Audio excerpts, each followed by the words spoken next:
a chemical nightmare. But not only did the Army conduct these tests, they also filmed many of them.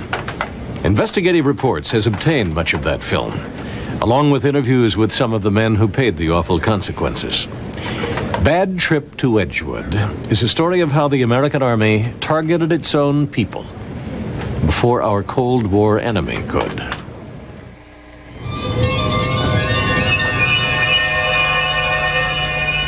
"90 miles north of Washington, D.C. stands Edgewood Arsenal, Maryland.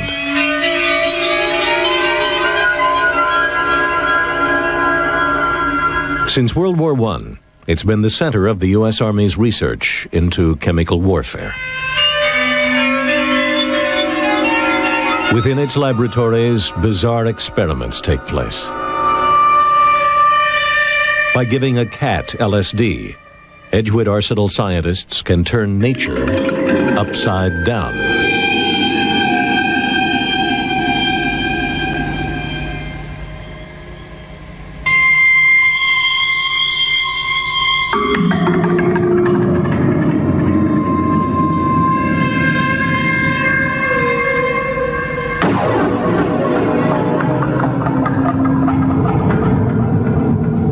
Animals are always tested before humans.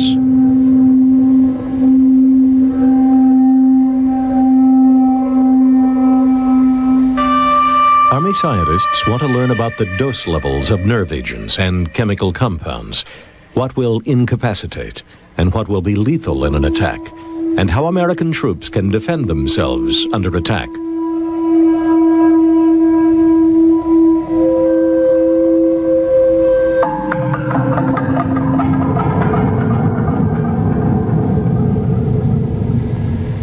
Goats are used as guinea pigs to test the efficiency of gas masks in a chemical explosion.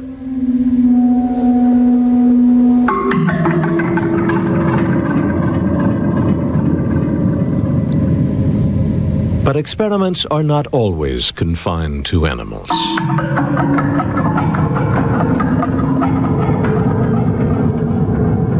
James Ketchum, a retired Army psychiatrist. At Edgewood, his job was to ensure that the bright young soldiers recruited from Army bases across America were fit to be medical volunteers. Then he gave them chemical agents and measured their performance. I really don't think it would have been possible to develop this information without using human volunteers. You cannot generalize from the results in animals to the human. The human is generally much more sensitive to a given dose of a drug than any animal. And his ability to do so many things that animals can't do makes it impossible to predict the effects on that kind of behavior from animal work alone.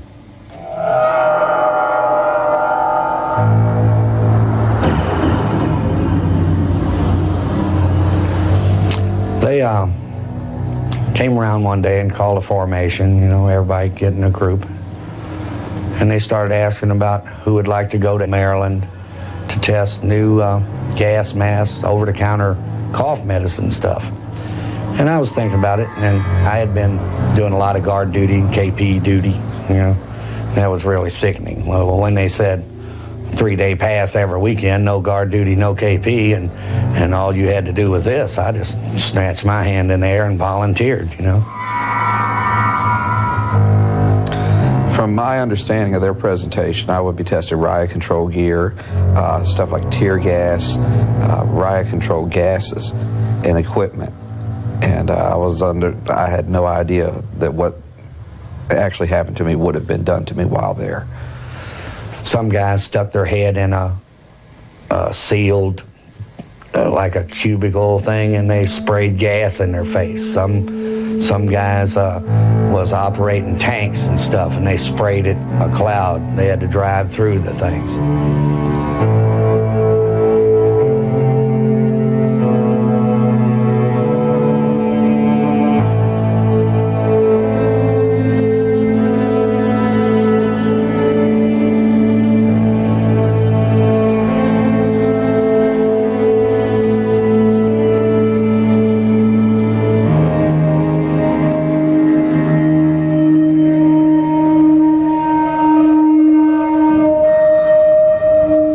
The testing of humans lasted from 1955 to 1975. 7,000 soldiers were used as guinea pigs.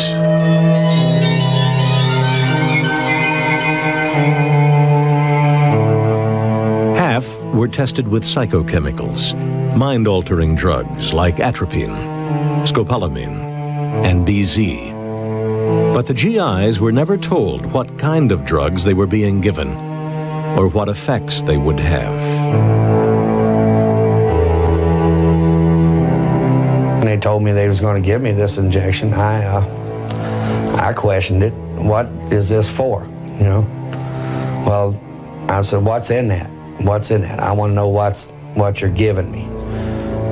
Don't ask questions. This is something that you're told to do. I said, well, what is this going to do to me? Because I was kind of apprehensive. I was getting scared at the time. I said, what if, you know, what are they giving me here? There's nothing wrong with me. I don't need any medication or anything. So, and I asked, well, what's the purpose of this injection? You know, never mind. Don't say nothing. Just do what you're told. Just lay there. And that was all. Several weeks later, on a windy, bitter, cold day, the same volunteer ran the course again. This time, he received a small dose of a chemical compound just before he started his run. The chemical involved was PCP, better known today as the dangerous and illegal angel dust. He felt compelled to disobey his instructions not to touch the platform when he jumped.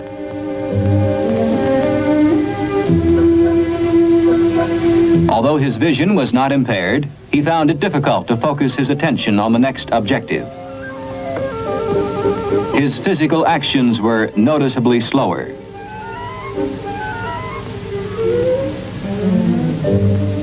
His motor coordination was disrupted because of the compound's effect. PCP gives the delusion of unnatural strength. How do you feel? I feel pretty good, sir. Do you? Are you cold? No, I'm not cold at all. Are you tired? No, I'm not tired. Well, I could run. Could do some more, could you? Yes, sir. I could run. I run 100 miles right now. Is that right? That's right. Pretty pepped up, huh? Uh-huh. I run through it, and now I feel good, and I'm not tired, and I can run through it again. You see what I mean? Yeah. Pardon me. Go ahead. Did Sergeant Ditchkus give you any instructions about what you were supposed to do tomorrow? Sergeant Ditchkus? Yes. Let me see. What was I supposed to do tomorrow? Tomorrow? What, is today Thursday? Today's Thursday, that's right. Today's Thursday. Uh-huh. Well, tomorrow...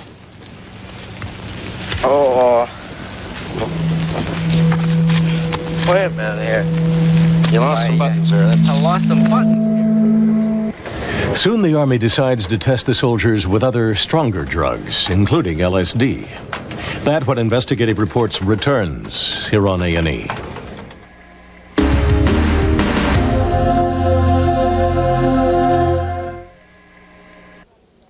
What's up? We're Run DMC, and our rap's about something which there's no doubt. When it comes to drugs, just say no. We've teamed up with the Drug Enforcement Administration and millions of people who won't fool with drugs. Not now, not ever. Who wants to be involved with something that can rob you of your job, your future, your self-respect, your family, even your life? Nobody does. That's why, where drugs are concerned, the only thing to do is just say no. Volunteers receive doses of a secret compound called BZ. A small dose would lead to complete stupor for 3 days, followed by loss of memory.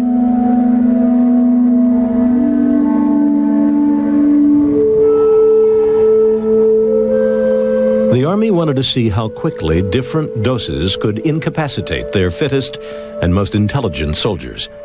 And between 1955 and 1967, Edgewood Arsenal was responsible for testing 740 soldiers and 900 civilians with one of the most powerful drugs known to man, the hallucinogen LSD. people in my field were well aware that LSD was a potent drug, that it could cause deviant responses, that people could do dangerous things to themselves and others, act impetuously, and so forth. And so we had to think about that a great deal. I didn't want to do any studies with LSD until we had a secure environment. And when we had a secure environment, by which I mean a fully padded room, a nursing staff around the clock, and when we had developed screening to the point that we thought, identify individuals who were at risk for having a psychotic response to LSD, then we tentatively and cautiously began to give small doses. 2 hours later, the squad, all except the drill sergeant, now drugged with LSD, again was ordered to fall in. The response was not the same. Notice the volunteer who salutes several times. 5 minutes later, his severe depression caused the medical officers to end his participation in the test. But in marching, the drug squad, although starting fairly well, gave a sluggish and ragged performance. After a few minutes, the men found it difficult to obey orders, and soon the results were chaotic.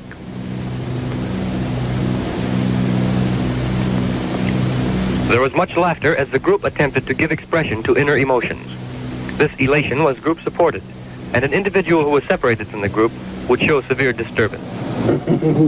Yeah. What's going on? Volunteers were given doses of LSD between 3 and 10 times higher than the normal acid trip. Army records show in one case, a man received a dose 100 times higher. I laughed for, seems like hours on end. I laughed and laughed and laughed until I couldn't hold my sides any longer. My sides were sore from laughter. It's like looking upwards and seeing spirals of glittering colors coming down, unwinding, vivid colors, different colors, colors that are really indescribable. I don't know, never seen colors like that. You subtract 7 from 98, please. 90. 91. All right, and continue.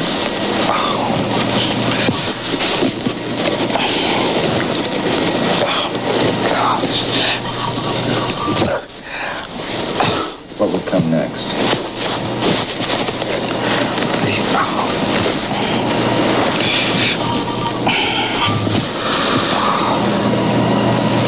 What will come next? I feel incapacitated. Incapacitated, yeah. I'll ask. He's having a reaction that's a little different from the ordinary, where most of the effects are bodily sensations. And in fact, he made the comment, I feel incapacitated. I think he must have been reading the brochure or something in advance. But this was a librarian and a very intelligent guy, and it's interesting that he put most of the emphasis on the bodily symptoms. Has your vision been affected? Oh, yes, definitely. How has it been affected? I can't distinguish colors. You can't distinguish colors? What color is this? I had this terrific headache. One of the most terrific headache I've ever had in my life. Is like my head was going to split in half, and it lasted for hours. It just aching, splitting, and nothing seemed to matter but just getting rid of that headache at that particular time. I can remember at the time thinking that somebody had a band of iron around my head and was just continuing to squeeze it, continuing to twist it in. It was, you know, as I say, the worst headache I've ever had.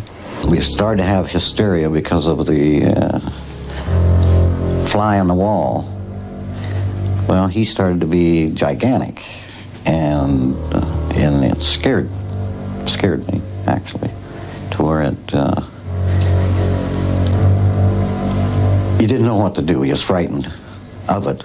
but there was nothing you could do about it. It seemed like I couldn't move to defend myself or nothing because of the experience I was experiencing. It was really a bad situation, and I knew it at the time, but there's nothing I could do about it. I was totally incapacitated. Totally incapacitated. I couldn't do nothing. I couldn't move anything. Everything was slowing down. I had no function of my body. I couldn't hardly write. You know, they give me them, like I said, they give me them math problems again. I couldn't hardly write. I couldn't hold my arm up. I started seeing giant spiders that appeared to be about 2 or 3 feet in size all over the walls. And I'm not normally scared of spiders, but I mean, the size just blew me away. I could not believe they were in there. And it frightened me that these things were so big and there were so many of them in a little room. And I started seeing boils on my body and blisters.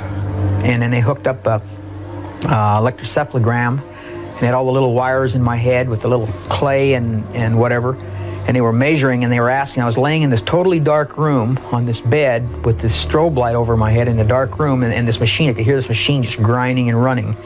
And then they would ask you questions, and then when you would answer the question, they would want you to put your teeth together to short the machine out. So that's when they would ask, you know, does your hand or your feet feel like it's no longer part of your body? And then they would turn the strobe light on. And that thing would start flashing real slow, and then it would go faster and faster. And pretty soon, all you would see is 2 giant pinwheels, just multicolored wheels on the ceiling going in opposite directions. And then the whole bed is floating. I became really frightened because the instructor was holding something in his hand, and I could not understand what it was. I was told later it was a gas mask, but I thought it was the head of the battalion commander. I thought he was holding this thing up, and it was a battalion commander's head. An Army doctor came in and wanted to check me, and the reason I know he's an Army doctor, I saw his captain bars on his shoulder. And I kept wanting him to come over to the bed because I wanted to kill him. I never knew the individual. And I just begged him to come over to the bed. Because all I wanted to do was just kill him. So I reached over to grab the washpan to throw at him and just bolted down. And I really became violent then.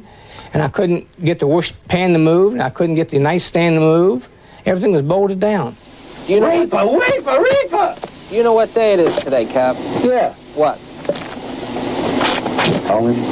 What day of the week? Wait a minute. Don't bug me. What the hell are you studying anyways?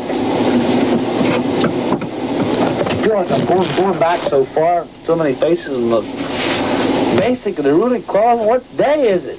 I can't remember a thing. I can't remember. Come on, man. I don't want this stuff. I could not control my mind.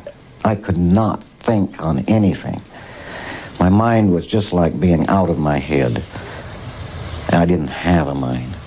I lost all time. I didn't know if it was daylight or dark. Things started to get very, very bad. And I started going back in time. I remember instances of just flashes of different things that I had done in my life, and all at once everything was black. It was plumb black. I heard a gush of water, and I come out, actually reborn again, is what I figure. When I come out the second time, this was terrible situation. But after I was being reborn, heard the water, I come out, I was curled all up and crying, and things started gradually coming back. Slowly and slowly, but surely it was coming back. The drug is starting to wear off at this time, I think. And it took quite a while for that to happen. I was afraid of dying. I was afraid of that this was it. There was something going to happen. I wasn't going to live through this. You know, it was real scary. That was the scariest part. And I don't remember how long it was like that. I don't remember waking up. I don't remember. I was ordered not to tell anybody about any of the procedures they used or what happened when I left there. They didn't tell me at first when I came, but when I was getting ready to leave, they ordered me not to tell anybody, don't divulge any information about what went on here, who was here, or what was going on. That's what I was told. I was under orders.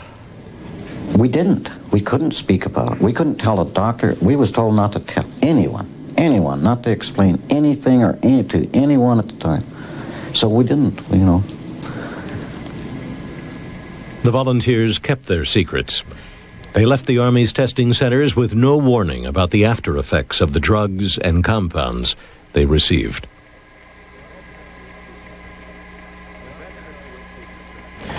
When Bad Trip to Edgewood returns, the Army decides to take some of its testing out of the labs and into the cities. For some, it will be a fatal decision.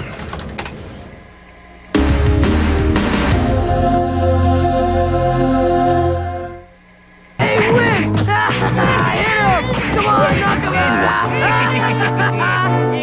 there, little soldier. You sure asked for that one, didn't you? They attacked me! Well, that's because you're so small and puny. But what can I do about it? Chew Stirets. Each cherry-flavored Stirette contains 750 milligrams of anabolic steroids. In no time at all, you'll be just like the guys that beat you up. Hey, Bobby, you're one of us now. Come on. Join the crowd. Get Stirets. Another fine sunny day product from the good folks at OCP. Do not exceed 2 a day. May cause abrupt mood swings. Discontinue use if blood appears in the urine. He's hip. He's hot. And he's in a hurry. He's Speed Racer. Collect all the classic adventures of Speed Racer and the new adventures of Speed Racer. Now on video cassette from Family Home Entertainment, wherever videos are sold.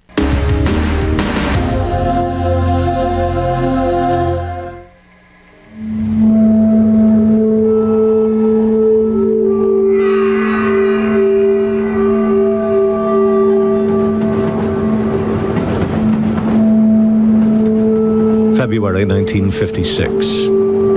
In the heart of New York, Operation Big City was underway. A Ford Mercury, specially adapted with a hidden exhaust pipe, pumped out bacteria onto the streets of Manhattan.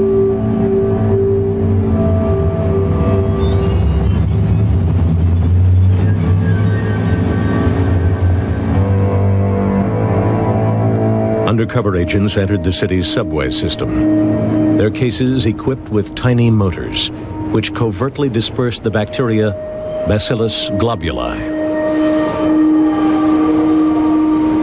10 years later, the Army returned.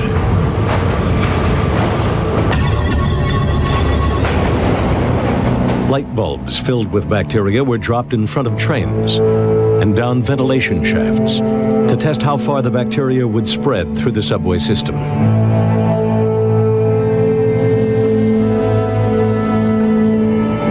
For years, these public experiments were kept secret from the citizens of New York.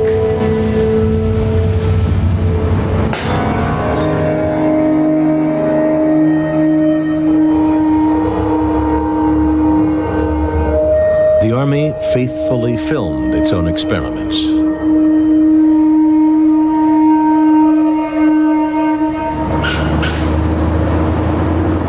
This Washington, D.C. bus station was the site of another secret test.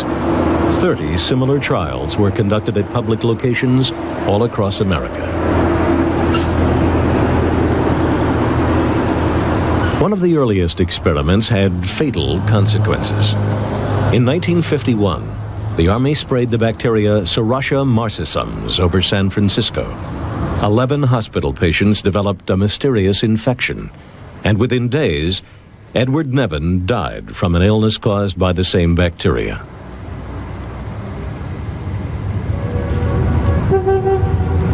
In 1953, CIA employee Frank Olson leaped through his bedroom window on the 10th floor of this New York hotel. 9 days earlier, a fellow CIA scientist had secretly spiked his drink with LSD. It took the government 22 years to acknowledge its role in Frank Olson's death. Another cover-up concerned the death of a civilian, Harold Blower. Suffering from depression, he was a patient at the New York State Psychiatric Institute. There, he and 5 other patients were unwittingly tested with mind-altering drugs by doctors who'd signed a secret contract with the U.S. Army. Again, it was more than 20 years before his family discovered the truth.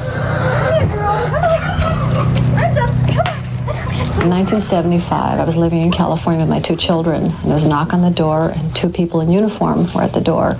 They said they were from the Pentagon, and they wanted to talk to me about the death of my father. And I told them that my father had been dead a long time. They came in and they told me that they had found papers at the Edgewood Arsenal in Maryland. And these papers had information about my father's death. It took Harold Blower's family 15 years of fighting the government in court before a judge's ruling established the facts. On January 8th, 1953, between 9:53 and 9:57 a.m., my father was injected with 450 milligrams, or 6.47 milligrams kilograms of body weight of EA1298. According to the drug study notes, at 9:57, my father became very restless and had to be restrained by the nurse. He began sweating profusely and flailing his arms wildly.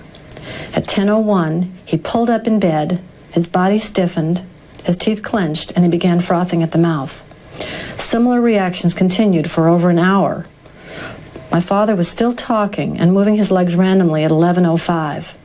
Finally, at about 1.5 hours after the injection had begun, my father lapsed into a coma.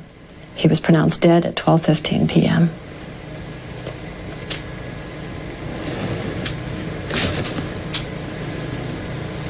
What do you think when you read that? I think they murdered him. They had a drug to test, and that's all I cared about. They didn't care whether he lived or died. All I wanted to know was the results of this particular drug. And they took his life. And they made him suffer. They made him suffer terribly, not only before the injection with his fear and his not wanting to have it, but his death must have been just awful. And there was no need for any of that. None. There's no question but that he was a human guinea pig for the testing up by the Army Chemical Corps. He did not know what the purpose of these was. He was never asked to participate, and he didn't give his consent to be a human guinea pig. The doctor who actually injected the chemical, the lethal injection, into Mr. Blower, when asked in 1975 by one of the Army Inspector Generals what this was, he said, and this came out during the course of the trial, he told the Inspector General under oath, he said, "We didn't know whether it was dog piss." And that's the shocking thing, that this doctor would inject this chemical into a patient of his without knowing what it was. Belinda Blower and her sister finally won $750,000 in compensation. But they could not sue the doctors who had given their father the mescaline derivative drugs. Instead, the court awarded damages because of the negligent manner in which the U.S. Army scientists had tested the drugs on mice before they were given to Harold Blower.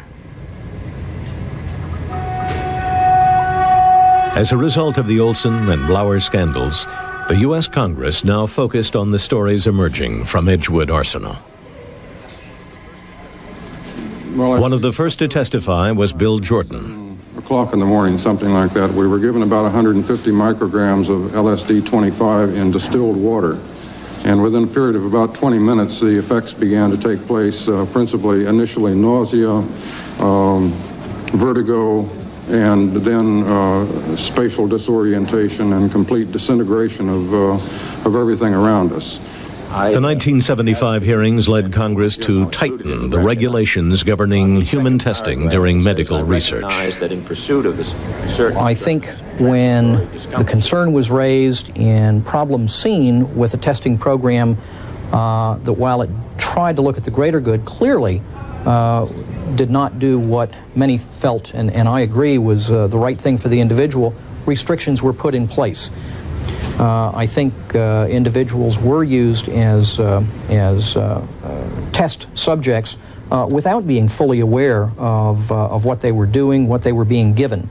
I think most volunteered, recognizing that they'd be involved in something, but I think they had a right, and certainly today have a right, to know exactly what it is that they're being exposed to and what the risks are.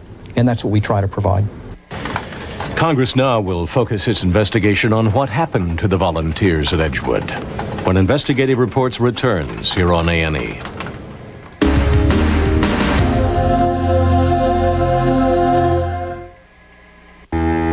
Hey, is that what I think it is? Yeah, it's my new Wagner power painter.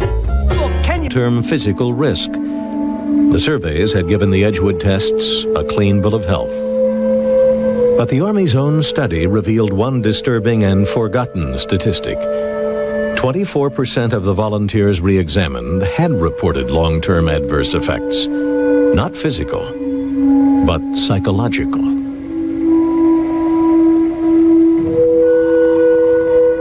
Two weeks after I left Edgewood is when the flashbacks started. And they have lasted now for 20 years. Until I finally got some medication to help me control it. It don't never stop in your mind, but the medications keep you from being terrified over it. And this is the way I've lived all these years. I thought I was going plumb crazy. And I was afraid of that too. I didn't know what to do, and I lived with it until I got out of service in 1959.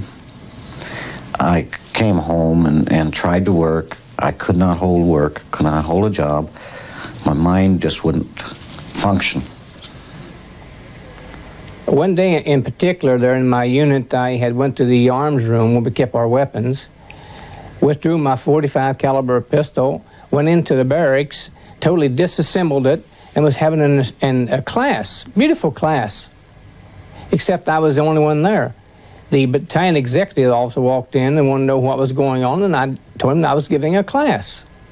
Well, he just immediately walked out, you know, and I realized that I was the only one there, and I reassembled the pistol and turned it back in. Jim, why didn't you go and get some help from somebody? You must have thought something was going wrong. What was going through your mind, and why didn't you get any help? I knew that I was having a problem.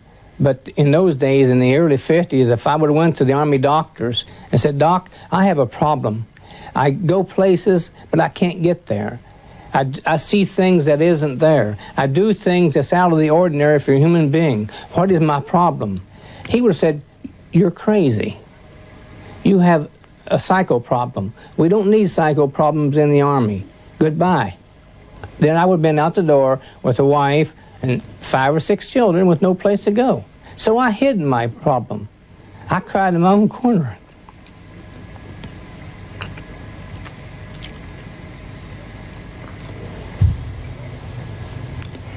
Any symptoms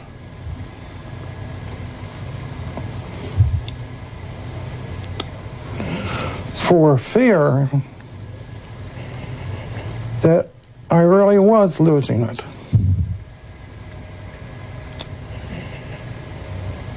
And shortly thereafter, I had a grand mal seizure.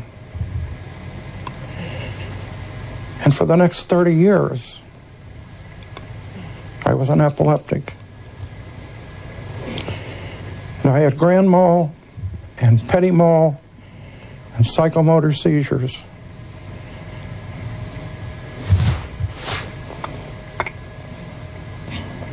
On tons of different medication, and nothing stopped them. I kept having them. And I was struggling at the same time to raise a family, to stay in the Army, and to keep my head on straight.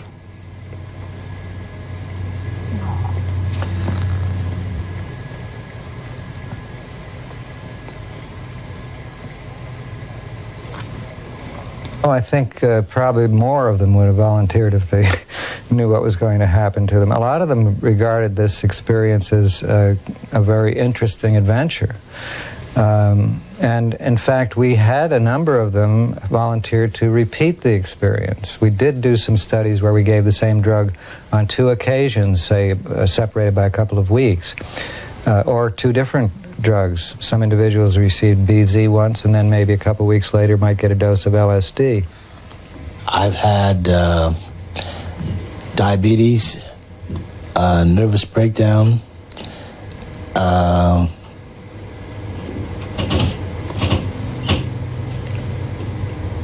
and I was a complete vegetable for almost like 2 years between 82 and 84. That had to be something that in the interim between the time that I went into the service and the time that I came out, that that changed me. I don't know whether it was the military itself or whether it was going to Edgewood. I can't say whether it was or not, but there was a change in me, in my total outlook on life and the way that I viewed my future. My personality had just changed. My mother had made numerous statements that I wasn't the same person I was prior to the test. Well, she didn't know what it was, but prior to my trip to Edgewood. And I went from being a pretty much passive person to being an aggressive person. I would lose a hair-trigger temper, and it would just be over piddly things. I mean, you and I might be sitting here talking, and just all of a sudden, one word would come out wrong, or something, a child might drop something, I'd just lose my temper, and just literally, I've thrown plates, I've put my wife through a wall, through the sheetrock wall when I've lost my temper, and thank God she wasn't hurt. But we were sitting there talking, and the next thing I lost my temper, and I reached, and I wanted to just have her quiet, and I grabbed her by her shoulders and went back with her, and she went through the sheetrock on the wall. And it scared the life out of me, and I've had violent episodes with my children, with my wife, and with people I work with. And it's over little things, nothing significant. Because of the secrecy involved that we were told from Edgewood Arsenal not to discuss, my wife didn't know about this until 1980. And this was a period of 7 years of our married life that she had no knowledge of what was going on with me. It was just a total loss to her why I would become violent and break into rages, you know, and whenever I'd have a seizure, she couldn't understand why. It makes me sad because I've lost a lot of my family, my closeness with my family, my brothers, my mother till she died. It was more of a, I'll see you once a year, and I can't see you any more than that because I don't know what's going to happen to me. And with my daughters and my wife, I can't get close to them like I want to. I can't hold my daughter and hug her. I can't tell her I love her. Something inside has just changed. It's just eating at me, and it's torn at them.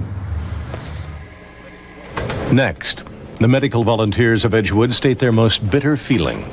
Why weren't we warned? When we return here on A&E.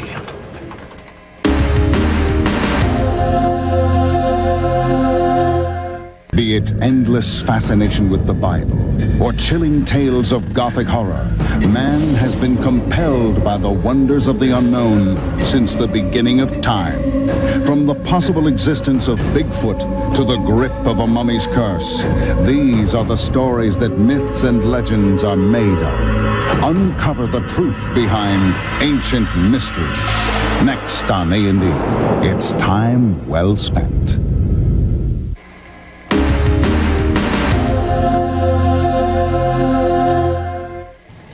If they had told somebody, said, hey, we use this individual for LSD, he may be a little flaky now and then. He may lose his bearings. But cuddle him, take him to the medical people, and talk to him, counsel him. But, just don't throw him into the ditch and, let him go. Because it was so hard on my family. When I got back, they didn't understand what was going on. My parents didn't understand. Even my close friends, they didn't understand. They figured, he's really, really out of it. What's wrong with him? Did he get hit in the head? Did he got shell shocked? But if they had just told somebody, and patted me on the head and said, boy, you did a good job, but now you're a little sick. The people were not informed. They were not fully informed of what the hazards were, what the dangers were, how unstable LSD was, and how each individual can have separate reactions to the same dosage. And of course that there was no follow-up. It was like, hey, no big deal. Just trot along on your way. We did not warn volunteers that they were likely to have flashbacks or suicidal ideation or any of the number of bad things that can happen to people, whether they're correctly or incorrectly attributed to having LSD on one occasion. The reason we did not is the same reason that doctors don't advise patients of the likelihood of having something when there's a less than 1% chance of its occurring. After 24 hours rest, the completely recovered volunteers reviewed their experience. What was this business over here in the corner? You were lying down and looking at the wall? Well, I didn't think it was good psychology to say to these volunteers, by the way, you may have a terrible flashback sometime in the next year or two, or you may feel like committing suicide or jumping off a high building. I don't think many doctors would plant that thought in the head of a patient or a volunteer. No one ever told me from Edgewood that there would be any after effects or anything from the testing that was done there. What do you think about that now, looking back on it? I feel very disappointed that my country would do something like that to me and not inform me of potential dangers. It tugs at my patriotism. They had no follow-up on it. No doctor saw me. And like I say, for over 20-some years, they just wouldn't tell me what they give us so we could be treated for it.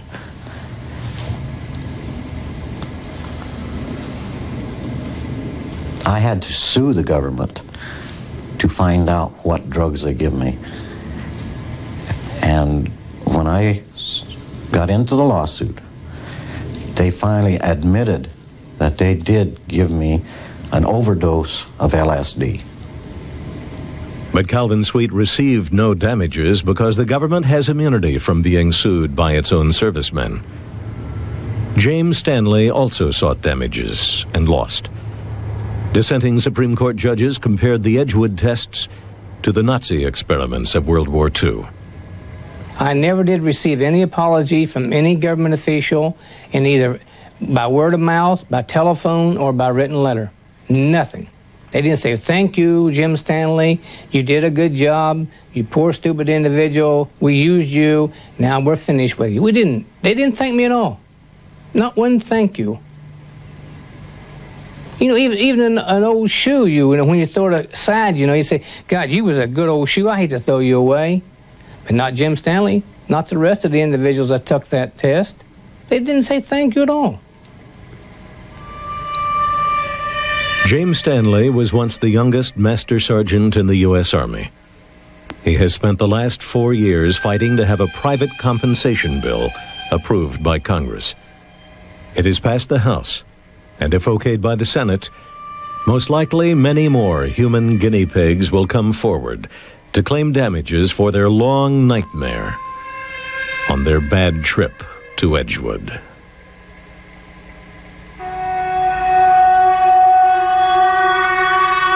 I don't respect my government the way I should. I don't respect the people that are supposed to run it. I don't respect the Army. I gave 7 years of my life on active duty, then went to the National Guard for 7 more years. I gave 14 years of my life to this Army. I could have been killed in Vietnam, but I was killed here by Edgewood Arsenal. As far as my family, as far as me, I was killed here. I don't have a heart because of it, because I can't touch my kids, and I can't tell my wife what I feel. I would say that people aren't to be guinea pigs. People have brains, they have emotions, they have feelings. These things aren't to be experimented with people. You can't take a man's mind from him. You can't take his emotions from him. You just can't take these things from a human being. And that's what they did. They just alienated ourselves, our mind, I guess, from our bodies.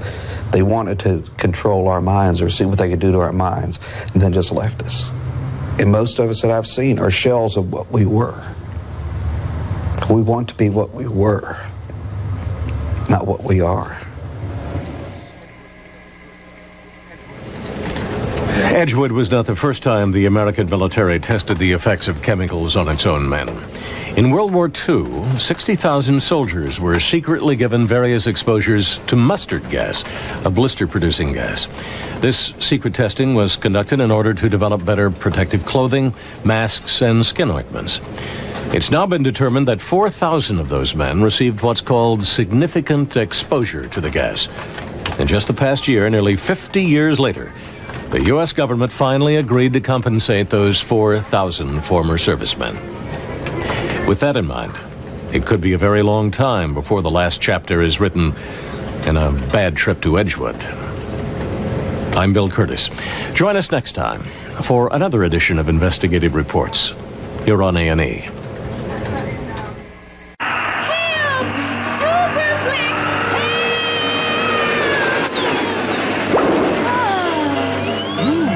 It's great being in a drive-in watching Super Flick and eating all this great food. This flick is making me hungry. It makes me want to flick my bick. We should have gone to the drive-in where we could eat and flick to our heart's content. Well, what are we waiting for? Well, come on then. I'm going to have a pizza and popcorn and ice cream. And I'm going to have a burger with fries and a soft drink. Yum, yum, yum. Hay muchos nombres diferentes por narices.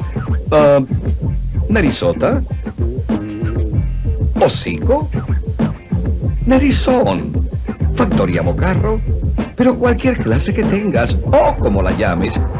Si usas la nariz para inhalar productos químicos para endrogarte, podrías sufrir daño cerebral o morir. Y eso se llama simplemente estúpido.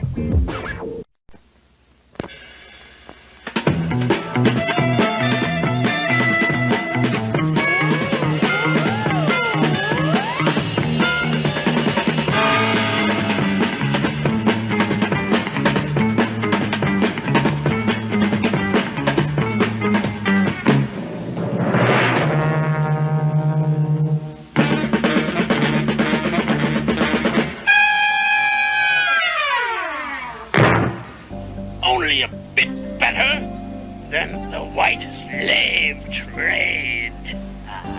White slave trade too? Smuggling drugs, white slavery. Shut up!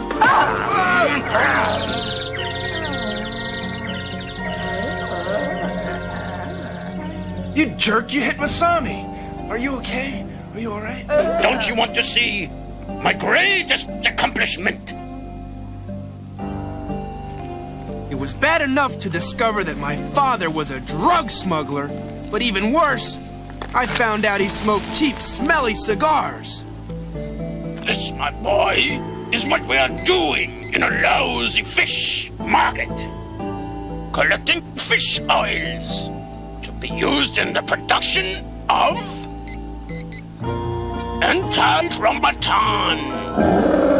There is enough antitraumaton in here to cause a chain reaction that will actually change the nuclei of those toxic particles of yours, breaking down the elements of your body and turning you into a harmless puddle of,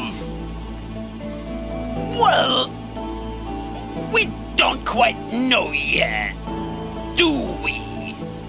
But first, my boys, want to play with you. 遊んでやれ。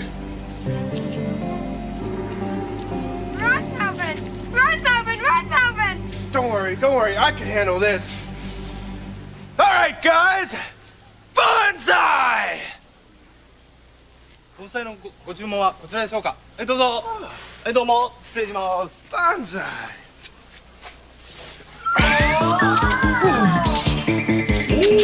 What? なんだてめえは！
Big Mac! Come on, let's get out of here. Oh no, it's Kabuki Man.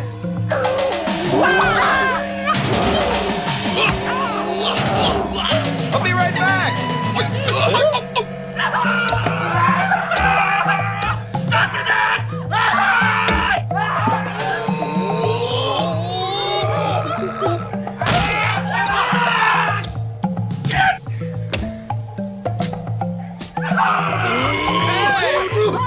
On guard!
escape the aroma from trauma.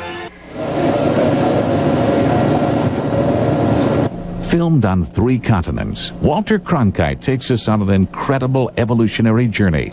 Don't miss 8 Man, Sunday. Now join us for Ancient Mysteries, next on A&E.